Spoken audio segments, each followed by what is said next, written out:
আমাদের ভিতরে একটা জিনিস কাজ করে, আমাদের আশেপাশের কোনো যদি কেউ বন্ধু হোক, বান্ধব হোক বা বড় ভাই হোক বা যে কেউ হোক, মানে আছে না, 5 লাখ 10 লাখ 20 লাখ ইনকাম করে ফেলছে, আমরা ভাবি আরে আল্লাহ আমি কিভাবে তাকে পেজ ধরবো।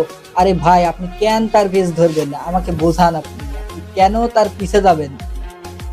নুকাল বাস, একটা কথা মনে রাখবেন, নুকাল বাস যদি 1 ঘন্টা আগে যায়, ঢাকার উদ্দেশ্যে ধরেন রওনা দিল, নুকাল বাস 1 ঘন্টা আগে, আপনি আপনার ওই অবস্থান থেকে যদি পরিবহনে ওঠেন, ওই পরিবহন কি নুকাল বাসের পেজ ধরতে পারবে না?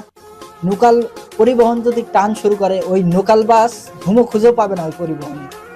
তাই নিজের ওপর আত্মবিশ্বাস রাখেন। কে কি কামাইলো, এই করলো সেই করলো, ওইসব দেখার সময়ই নাই ভাই। আপনি নিজেকে এমন ভাবে প্রস্তুতি করেন, ওই মানুষগুলা আপনার গুনতির ভিতরেই থাকবে না। আপনি বুঝতে পারছেন?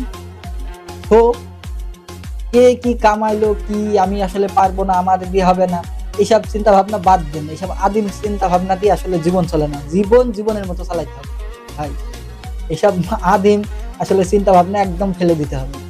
আমি কাউকে হেড করছি না, কিন্তু এটাই বাস্তবতা।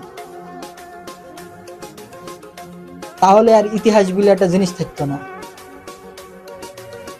ইতিহাস সাক্ষী ভাই, আপনার মতন মধ্যবিত্তর সন্তান গুলাই আসলে ইতিহাস গড়ে ভাই।